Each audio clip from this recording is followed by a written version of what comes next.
Bonjour tout le monde. Alors ce matin, ce que je veux vous montrer, c'est comment j'organise mes petites lettres aux élèves de fin d'année. J'ai décidé il y a quelques années d'écrire des lettres à chacun de mes élèves en fin d'année. C'est le petit cadeau que je leur réserve au lieu de dépenser de l'argent côté budget et tout, d'acheter des centaines de dollars de petites babioles. Je leur donne une lettre personnalisée. Vous allez me dire, ouf, ça prend du temps tout ça. Oui, effectivement, ça prend du temps. Je prends plusieurs semaines pour le faire. Je prends des notes à travers l'année pour mettre des petits mémos plus personnalisés. Donc, ce que je fais, c'est que je m'ouvre un document. Ici, j'utilise Google Documents dans mon cas, mais vous pourriez utiliser Word, vous pourriez utiliser PowerPoint. Il n'y a pas de problème. Donc, dans Google Documents, ce que j'ai fait, c'est que dans le fichier, je suis allée configurer ma page pour que ce soit une page en 8,5 par 11, donc un format de lettres que je peux facilement envoyer à l'imprimerie. Ensuite, je vous en montre un qui est vide. Ensuite, je crée mes banques de texte. Donc, j'écris ma salutation ici en premier. Donc, cher Simon, par exemple. J'ajoute une boîte de texte à la fin avec ma signature, comme je l'ai fait ici. Et ensuite, je duplique chacune des pages. J'ai aussi ajouté des images. Vous verrez ici, là, on voit ma petite face qui joue des jeux vidéo. C'était pour un cours d'informatique. Donc, je leur ai mis une petite touche humoristique. Pour faire ça, j'utilise une application qui s'appelle Bitmoji.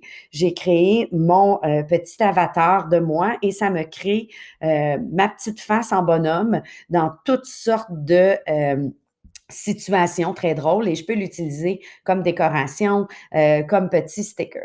S'il y en a que ça intéresse, je pourrais vous montrer dans une prochaine vidéo comment je l'utilise. Sachez que c'est une petite application dans Google Chrome que j'ai ici qui est super facile et qui me permet d'aller chercher mes petits bonhommes et de faire des copier-coller directement. Donc, je me suis choisi deux petites images que j'ai mis pour décorer ma page et j'écris mon texte tout simplement.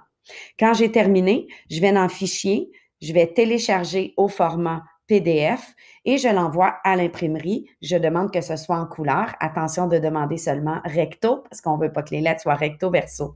Et ensuite, ben, je plie mes petites lettres et lors de notre dernière journée de cours, je remets à chaque élève une petite lettre personnalisée. J'écris des petits messages, des petites qualités. Oui, non plus tannant, je leur trouve des qualités. J'essaie de leur donner un message de ce que j'ai observé chez eux. C'est toujours un beau moment. C'est toujours un moment très positif aussi. Les élèves ne quittent pas la classe sans me dire au revoir ou merci. On s'entend que quand tu leur remets quelque chose comme ça, c'est très significatif. J'ai des élèves qui, plusieurs années plus tard, graduent. J'ai des élèves des fois en secondaire 1, 2 ou 3 et je les revois pas pour quelques années. Je les croise dans le corridor et il y en a qui me disent, j'ai encore votre lettre, madame. J'ai des élèves qui ont gradué qui m'ont dit, votre lettre est allée dans mon album de finissant puis elle est encore là. Je vous le dis, ça fait la différence. Ça coûte pas très cher. Ça vous demande du temps, mais c'est une belle façon de souligner ce qu'on a observé de positif chez nos élèves et de terminer l'année en beauté.